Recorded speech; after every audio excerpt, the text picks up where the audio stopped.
Nós vamos apresentar o trabalho da metodologia do professor Marcos Cogli, é a turma GP01 de Joaçaba. Os integrantes do grupo são Daniel Seik Tanaka Soares, Rafael Belintani, Felipe Zardo e Gustavo Conzuel. Então a gente vai explicar a metodologia utilizada pelo grupo no gerenciamento de projetos. Explicando aqui as ferramentas para a criação do processo. Essa caixa em verde claro é um documento que vai sair do processo. Essa caixa é atividade. Esta caixa aqui é decisão, se a gente vai sim ou não. E as saídas de documento viram entrada do processo subsequente através dessa caixa de informação. Essas linhas vermelhas vão delimitar as atividades e o nome do processo vai estar descrito nessa flecha vermelha. O amarelo é o texto e as linhas amarelas são as setas de direcionamento.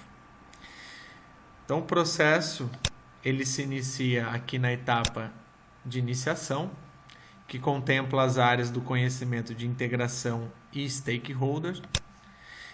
Dentro dessa etapa, então, a gente vai definir o termo de abertura do projeto, faz o kick-off meeting, define o nome do projeto, define o nome do produto, definir as justificativas, definir o objetivo e designa o GP. Após feito essa atividade de definir o termo de abertura, a gente vai para a parte de identificar stakeholders. Então, mapeia quem são os stakeholders, classifica esses stakeholders, faz as entrevistas e aí define a questão de tempo, custo e recurso. Dessa atividade sai o registro de stakeholders.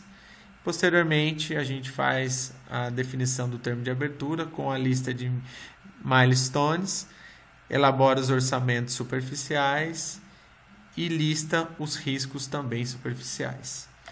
Bom, diante dessas três principais processos, a gente aprova ou não o projeto. Se o projeto não for aprovado, ele volta aqui inicialmente no kickoff. Caso o processo seja aprovado, a gente faz o termo de abertura e ele está aprovado. E aí conclui essa parte de iniciação. Após a iniciação, a gente vem para o planejamento. Dentro da etapa de planejamento, ela integra a área do conhecimento de integração, escopo, tempo, custo, qualidade, recursos humanos, comunicação, risco, aquisição e stakeholders, explicando ela no detalhe.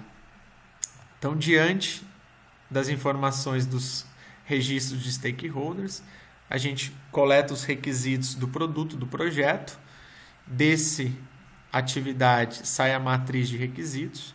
Depois a gente define o escopo, descreve detalhadamente o escopo e elabora a matriz de critérios de aceitação. Dentro desse processo sai a declaração do escopo do projeto e a matriz de aceitação. Feito isso, a gente cria a estrutura analítica do projeto, que é estabelecer as fases e os pacotes.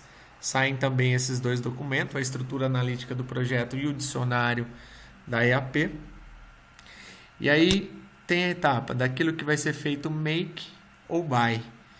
A etapa make, caso essa seja a atividade a ser escolhida, a gente tem a definição das atividades do projeto, sequenciar essas atividades do projeto, estimar os recursos, disso sai a matriz de recursos, para você declarar as alocações, estimar as durações das atividades e desenvolver o cronograma.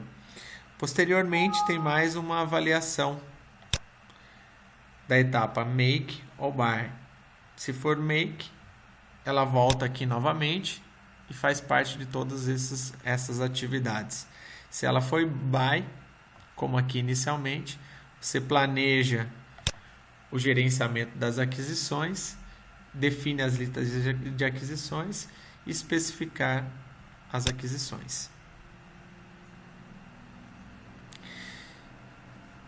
Feito essas etapas, a gente vai criar o diagrama de rede. Dentro disso sai o documento do diagrama de rede. Estima os custos, determina os orçamentos, sai um documento formal que é o orçamento. Definir os critérios de validação, sai a matriz de critérios de validação. Criar o plano da garantia da qualidade, também sai um documento que é o plano da garantia da qualidade. Criar a matriz de competência e responsabilidade, também sai a matriz de responsabilidades e competências. Estabelece o mapa de comunicação, identifica os riscos, realiza análise quantitativa e qualitativa do risco e elabora o plano de ação. Dentro dessa etapa sai a matriz de risco. Analisa, então, dentro do planejar e gerenciar stakeholder, analisa os stakeholders, cria o plano de gerenciamento de stakeholders, que sai um documento de plano de stakeholders. Após isso, a etapa de planejamento ela foi concluída. Aí nós vamos para a parte de execução.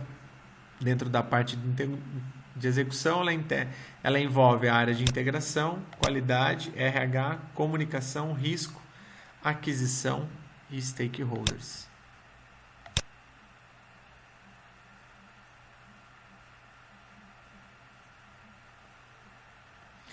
Então, se ela for uma execução make, a gente vai orientar e gerenciar o trabalho, então através de reuniões, fazer palestras de integração, treinar a equipe do projeto. A gente mobiliza a equipe, executa as listas de atividades, avaliar o desempenho da equipe, fornecer feedbacks, gerenciar conflitos. Então, essa é toda a parte de gerenciamento.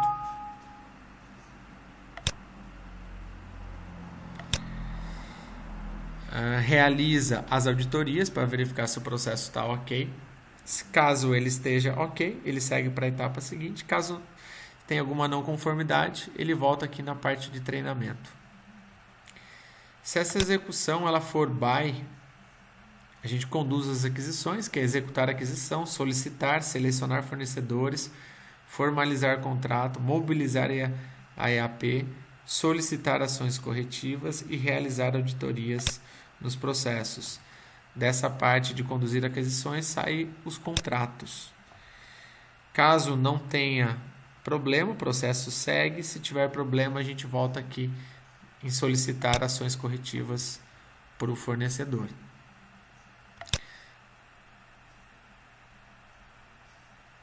Caso não tenha problema, então a gente vai identificar os riscos, realizar a análise qualitativa dos riscos, realizar a análise qualitativa dos riscos, planejar respostas aos riscos e a etapa de execução está terminada.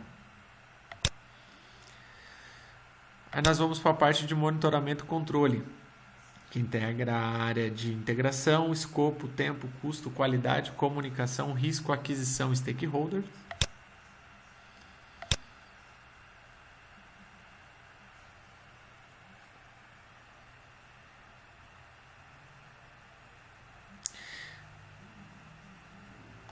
Então a gente vai para a parte de monitoramento e controle do trabalho do projeto, realizar reuniões de controle para verificação de aderência, verificar as baseline, verificar a garantia da qualidade, verificar risco, verificar engajamento dos stakeholders e realiza o controle integrado de mudança, caso necessário, e disso sai a solicitação de mudança do projeto, do documento. Se existe uma mudança, realiza o controle integrado de mudança. A mudança deve voltar para a primeira etapa do planejamento. Se não, a entrega foi aceita e foi validada.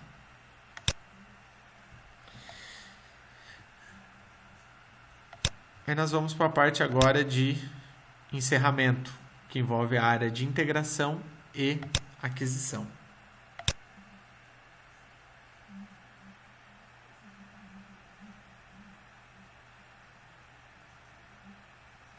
Na parte de encerramento das aquisições, a gente realiza uma reunião para encerramento das aquisições. O encerramento do projeto encerra os contratos, registra as lições aprendidas, elaborar o relatório final das entregas, avaliando os indicadores para ver o resultado do projeto e realizar uma reunião de encerramento do projeto e, importante, a parte de comemoração e integração de todos os membros da equipe.